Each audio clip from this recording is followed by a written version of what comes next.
Olá, bem-vindos a mais um estudo em nosso canal Descobrindo a Espiritualidade. Vamos continuar estudando a obra Entre a Terra e o Céu, psicografia de Chico Xavier e ditado pelo Espírito André Luiz. Vamos prosseguir a partir do capítulo 31, intitulado Nova Luta. Nos narra André Luiz. O pequeno Júlio desenvolvia-se como flor de esperança no jardim do lar, todavia sempre mirrado, enfermiço. Desvelavam-se os pais por assisti-lo convenientemente, contudo, por mais adequados se categorizassem os tratamentos recalcificantes, trazia doloroso estigma na garganta. Extensa ferida na glote dificultava-lhe a nutrição. Farinhas suculentas concorriam com leite materno para robustecê-lo, mas em vão. Entretanto, apesar dos cuidados que exigia, era uma bênção de felicidade para os genitores e para a irmãzinha, que sentiam em seu rostinho tenro um ponto vivo de entrelaçamento espiritual. Recapitulando os últimos capítulos, sabemos que Júlio traz a problemática na garganta por conta do seu passado de erros, e que ele, ainda na espiritualidade, já trazia enfermidade na mesma região. Uma vez reencarnando, transmitiu ao seu corpo físico, conforme vimos no fenômeno da reencarnação, as mesmas problemáticas e doenças da alma transmitidas agora ao corpo físico. Sempre na região da garganta, também acabou influenciando o corpo da própria mãe, que por conta da intimidade dos fluidos entre mãe e filho, também trouxe problemas na mesma região. Muitas vezes, prossegue André Luiz, conchegamo-lo ao coração, rememorando os trabalhos que lhe haviam precedido o regresso ao mundo, assinalando a ternura otimista com que Odila, transformada em generosa protetora da família, lhe acompanhava o desabrochar. O pequerrucho já começava a falar por monossílabos em vésperas do primeiro ano de renascimento, quando nova luta surgiu. O inverno chegara rigoroso, e vasto surto de gripe espalhara-se ameaçador. A tosse e a influenza compareciam pertinazes em todos os recantos, quando, num dia de grande trabalho para nós, eis que a genitora de Evelina veio novamente ao nosso encontro. Dantes procurava assistência para Zulmira, agora demandava auxílio para Júlio.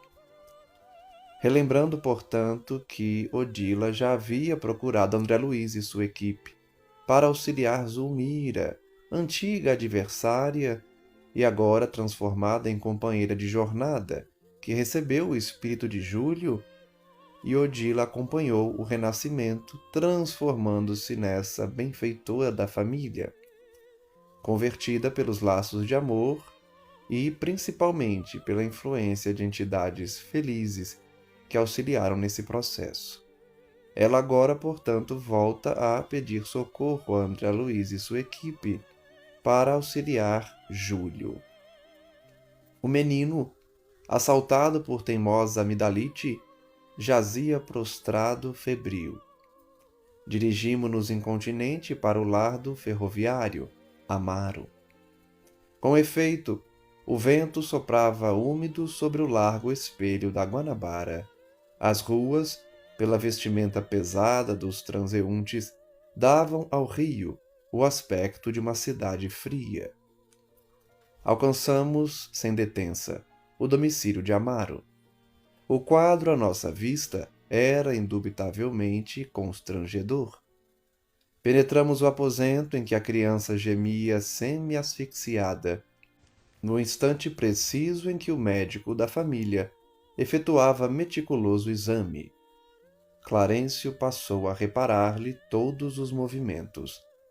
A garganta minúscula apresentava extensa placa branquicenta e a respiração se fazia angustiada, sibilante. O instrutor meneou a cabeça, como se fora defrontado por insolúvel enigma, e colocou a destra na fronte do facultativo, compelindo-o a refletir com a maior atenção. Notamos aqui a influência dos espíritos sobre os profissionais de saúde, em especial o médico que estava analisando o corpo físico de Júlio. Clarencio inspirou o médico para que prestasse maior atenção em certos detalhes da doença, colocando a destra sobre a sua fronte. Zulmira e Evelina, sem perceber-nos a presença, fitavam o médico preocupadas. Após longo silêncio, o clínico voltou-se para a dona da casa, afirmando: "Creio, devamos procurar um colega imediatamente. Enquanto a senhora telefona para o marido, chamando-o da oficina, trago comigo um pediatra." A torturada mãezinha conteve a custo as lágrimas que lhe borbulhavam dos olhos. O médico tornou, cismarento, à via pública, e enquanto Evelina, rápida, correu até o armazém próximo para dar ciência ao genitor de quanto ocorria, Zulmira, presumindo-se a sós, abraçou-se ao doentinho e, chorando livremente, ciciou: "Ó meu Deus, com tanto amor recebi o filho que me enviaste. Não me deixes agora sem ele, Senhor." Certamente vamos ver o quão grande é a ação das mães que oram por seus filhos. Ela, acreditando-se sozinha, orava, aplicando ali indiretamente um passe na criança, e pedia socorro à espiritualidade presente. O pranto que lhe corria na face queimava-me o coração.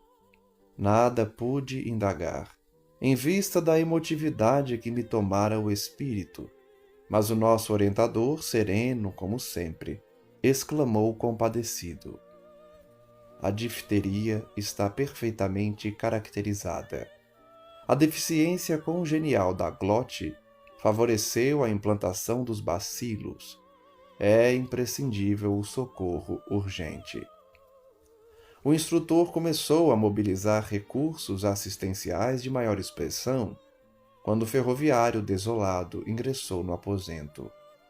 Conversando com a mulher, tentava reanimá-la, quando o pediatra, conduzido pelo colega, deu entrada na humilde residência.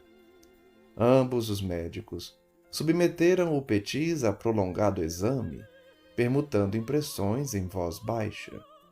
O especialista, apreensivo, após manifestar a suspeita de Krupp, que é obstrução aguda da laringe causada por infecção, alergia, corpo estranho ou tumor, que provoca tosse, rouquidão e pode levar à asfixia. Reclamou a análise de laboratório, decidindo transportar consigo mesmo o material necessário à inspeção. Ao sair, prometeu opinar dentro de algumas horas. Notificou ao pai agoniado que tudo lhe fazia crer tratar-se de garrotílio, que é o mesmo que Krupp. Entretanto, reservava o diagnóstico definitivo para depois. Se a hipótese se confirmasse, enviaria o enfermeiro de confiança para a aplicação do soro adequado. Mantendo vigilância junto ao doentinho, o ministro recomendou-nos, a Hilário e a mim, acompanhar o pediatra, de modo a prestar-lhe a colaboração possível ao nosso alcance. Aqui merece destaque a contribuição da espiritualidade na cura das doenças daqueles que estão encarnados. André Luiz demonstra, por meio do seu comentário e da sua exposição, que a espiritualidade age junto aos médicos, junto aos doentes, realizando uma ação verdadeiramente conjunta com os médicos da Terra para trazer o equilíbrio aos encarnados também. Seguimo-lo sem hesitar. O crepúsculo encharcado de uma garoa fina caía rápido. Em minutos breves, atravessávamos o pórtico de vasto hospital, onde o nosso amigo procurou a sala em que certamente se recolhia para os trabalhos que lhe diziam respeito. Chegados a estreito recinto, fomos defrontados por uma surpresa que nos impunha verdadeira estupefação. Mário Silva, em seu traje branco, palestrava com Dona Antonina, que acomodava ao colo a pequena Lisbela, pálida e ofegante. Vamos acompanhar, portanto, como as vidas se entrelaçam, como os destinos se comunicam quando ligados por um passado, seja de erros, sejam de acertos, seja de ódio, seja de amor.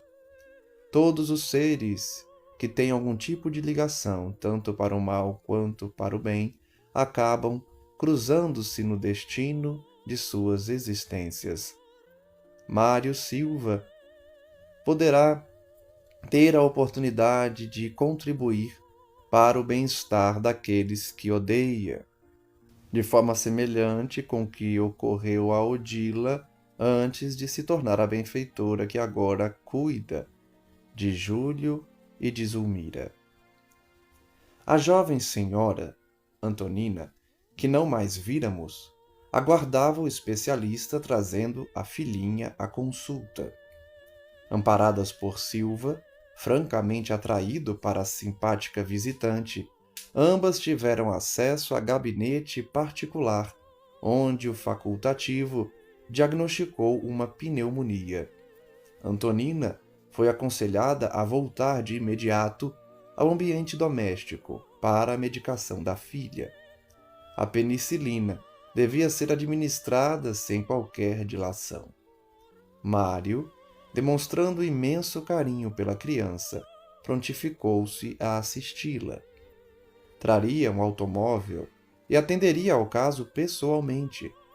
O chefe passeou o olhar pelo mostrador do relógio e aqueceu, ressalvando: "Bem, você pode cooperar com as nossas clientes, mas preciso de seu concurso em bairro distante às 22 horas. O rapaz assumiu o compromisso de regressar a tempo, e um táxi recolheu o trio, rolando na direção da casinha que visitáramos certa vez. Ante o inesperado daquele encontro, sentimos necessidade de um entendimento seguro com o nosso orientador.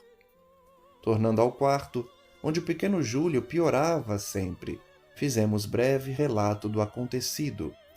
Clarencio escutou com interesse e ponderou preocupado. Não podemos perder tempo.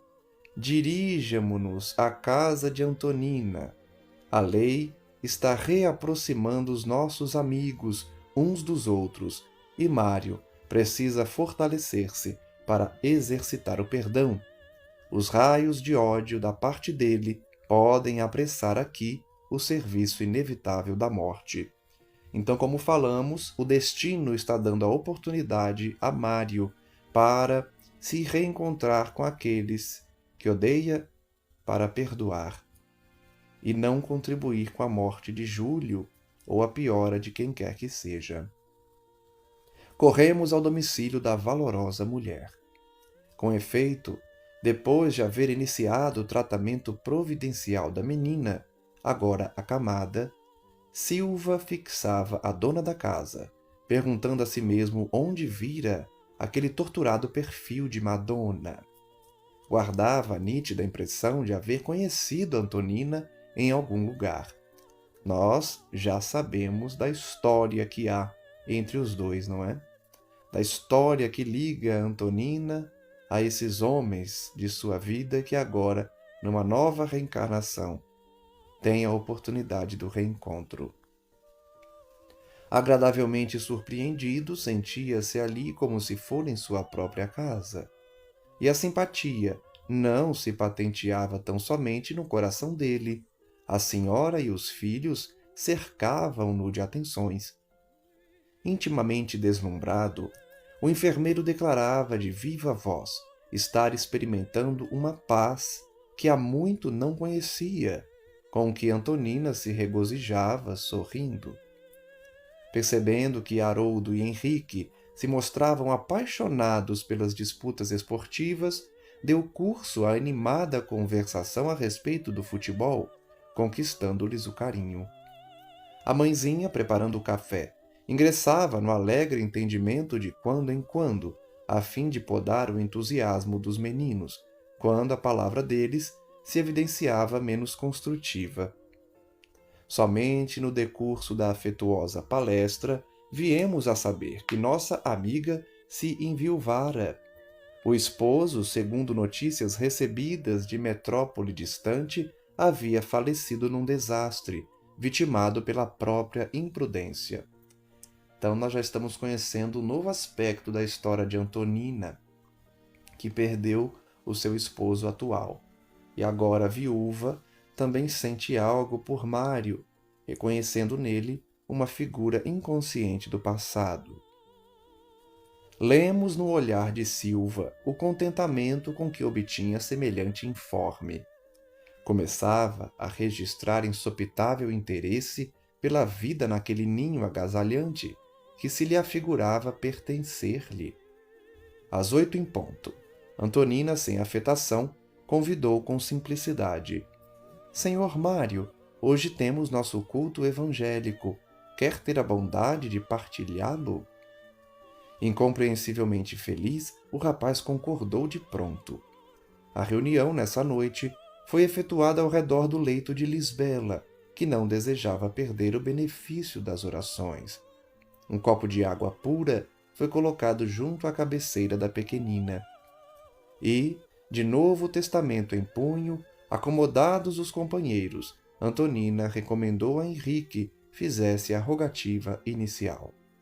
O menino recitou o Pai Nosso e, em seguida, pediu a Jesus a saúde da irmãzinha doente, com enternecedora súplica. Vimos o nosso orientador acercar-se do recipiente de água cristalina, magnetizando-a, em favor da enferma que parecia expressivamente confortada ante a oração ouvida, e logo após abeirar-se de Silva, que lhe recebeu as irradiações. Quem abrirá hoje o livro? Perguntou Haroldo, com graciosa malícia, fitando o hóspede inesperado. Certamente nosso amigo nos fará essa honra, disse a genitora, indicando o enfermeiro. Mário, ignorando como expressar a felicidade que lhe fluía do coração, acolheu o pequeno volume, sob a atenção de Clarencio, que lhe tocava o busto e as mãos, influenciando-o para a descoberta do texto adequado. Aqui nós temos uma pequena informação de como a espiritualidade, muitas vezes, guia nossas mãos para abrirmos as páginas do Evangelho, de livros de página, para recolhermos a lição que precisamos naquele momento.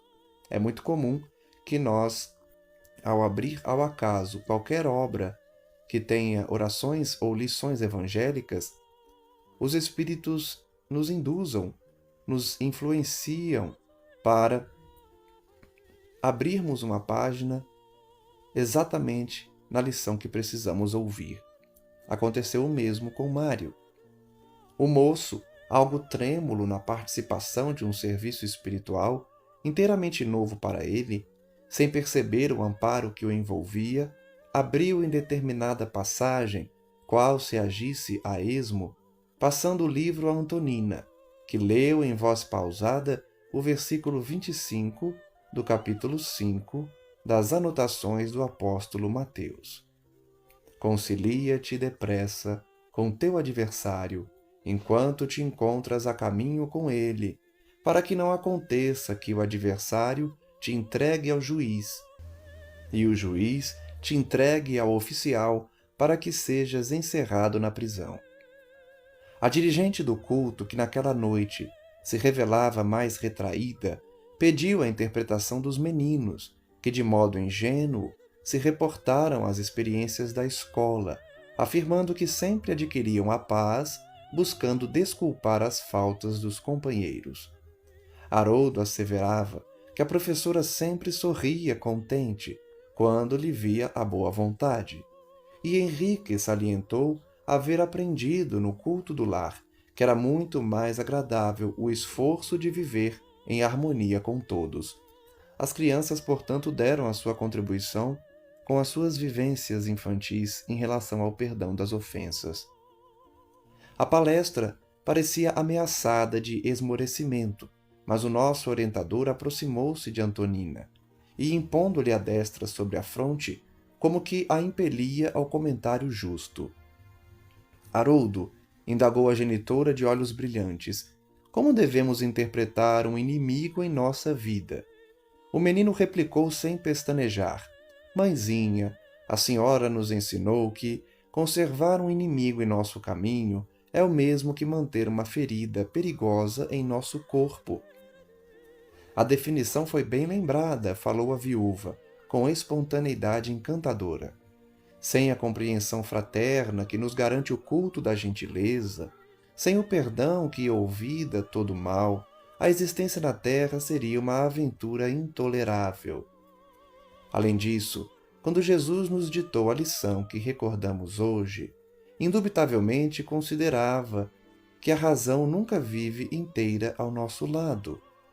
Se fomos ofendidos, em verdade também ofendemos por nossa vez. Precisamos desculpar os outros para que os outros nos desculpem. Quando abraçamos o ideal do bem, compete-nos tentar, por todos os meios ao nosso alcance, a justa conciliação com todos os que se encontrem conosco em desarmonia, prestando-lhes serviço para que renovem a conceituação a nosso respeito.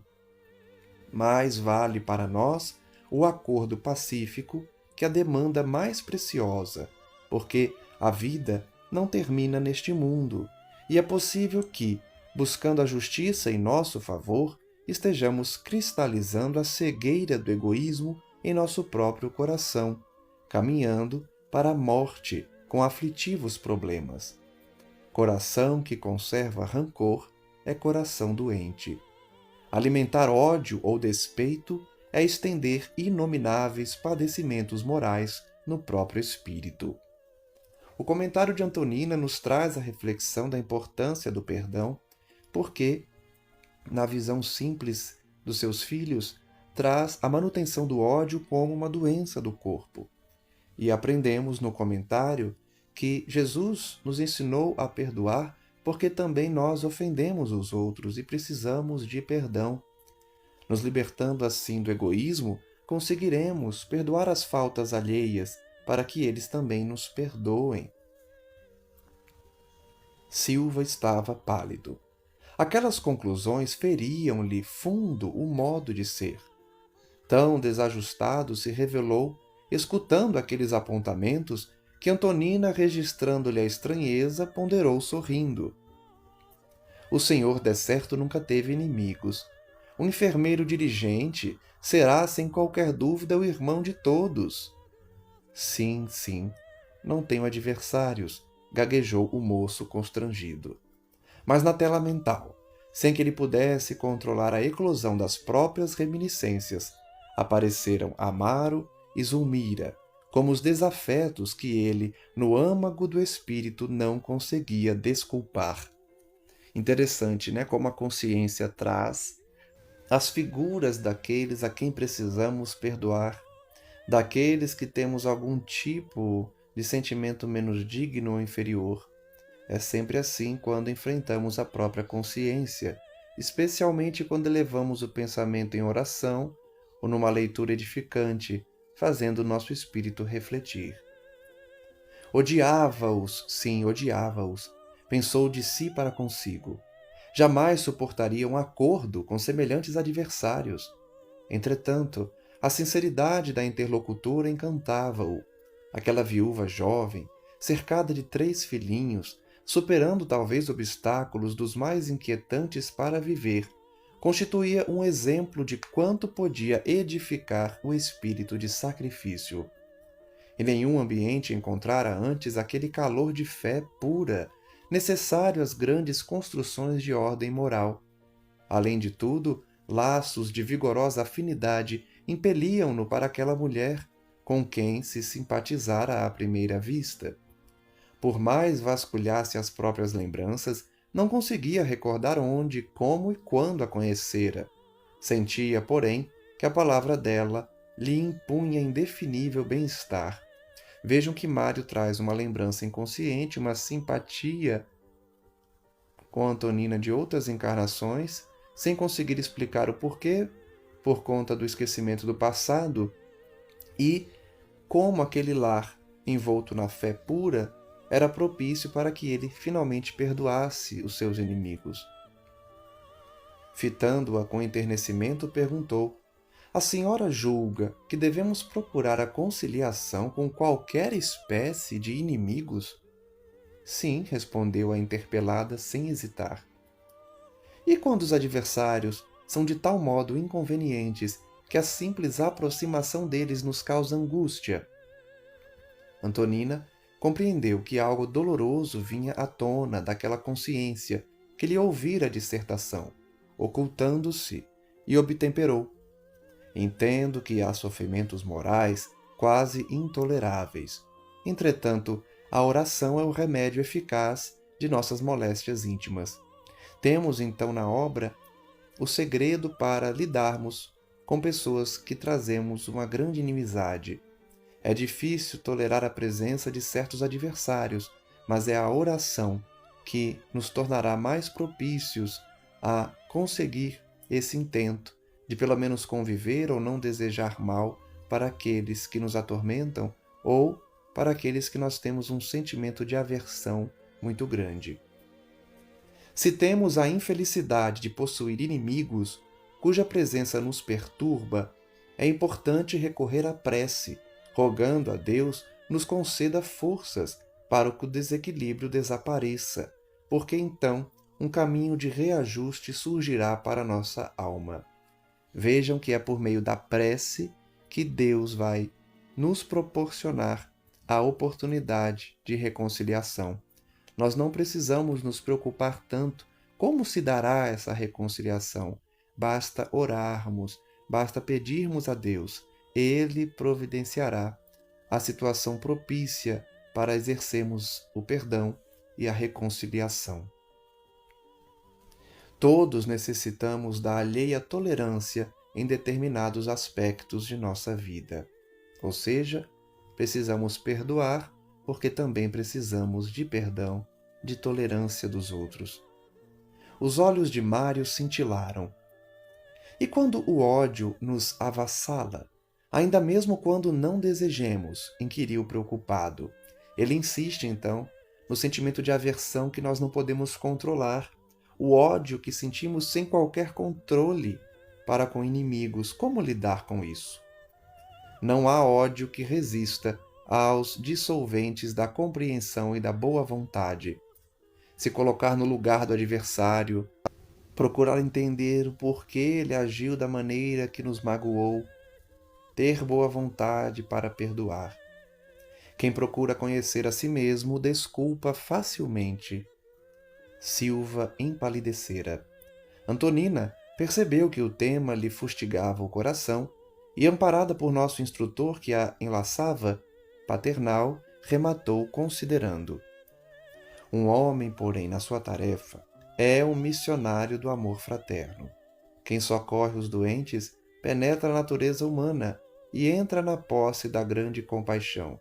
As mãos que curam não podem odiar. Nós tivemos, então, a primeira informação de como lidarmos com os adversários, que é por meio da prece. Agora nós temos a segunda, que é praticar a caridade, ajudar os outros.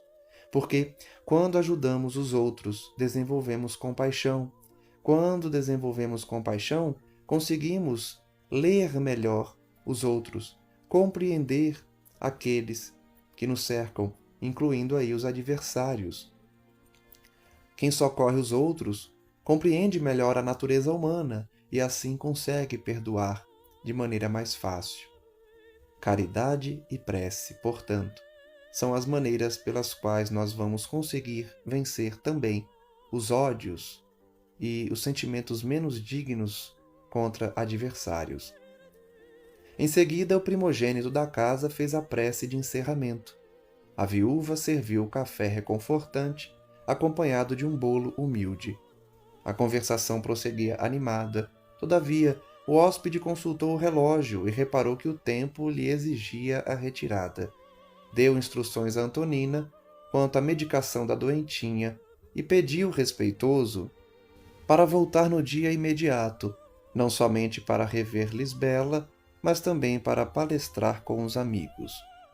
A senhora e as crianças aqueceram felizes, afirmando-lhe que seria sempre bem-vindo, e Mário, com um sentimento novo a lhe brilhar nos olhos, seguiu dentro da noite, como quem caminhava tangido por abençoada esperança ao encontro de novo destino. Bonito aqui, ao final do capítulo, perceber como a espiritualidade age para nos despertar, se utilizando de afeições que nos fazem pensar sobre os problemas que precisamos enfrentar. É dessa forma que vamos baixando a guarda para não mais deixar o egoísmo e o orgulho impedir a nossa renovação mental, o nosso perdão e o nosso avançar na evolução. Encerramos assim o estudo de hoje, agradecendo a Deus pela oportunidade do aprendizado, dos comentários e das reflexões que nos fazem aprender mais e mais sobre o Evangelho de Cristo. Peço que a espiritualidade amiga abençoe a cada um dos que nos ouvem e aqueles que estão em nossos pensamentos, para que recebam também os fluidos, as energias e as vibrações que toquem os seus corações e despertem os seus espíritos. Que as equipes responsáveis pela divulgação da doutrina continuem a nos inspirar para que possamos realizar os comentários que auxiliam no aprendizado e que todos nós, ao ouvir e colher as lições do Evangelho, possamos aplicá-las em nossas vidas junto aos nossos familiares, amigos, especialmente adversários. Aprendemos no estudo de hoje a importância de lidar com os adversários, nos libertando do passado, do sentimento menos digno, pela prece e pela caridade, e assim alcançarmos a tão sonhada reconciliação para nos libertarmos também em espírito e verdade para o nosso futuro promissor e brilhante na senda de Cristo. Graças damos ao nosso Mestre Jesus hoje e sempre, ao nosso Pai Criador, e que possamos retornar para novos estudos das obras que iluminam os nossos caminhos na jornada evolutiva. Um forte abraço a todos e até um próximo estudo.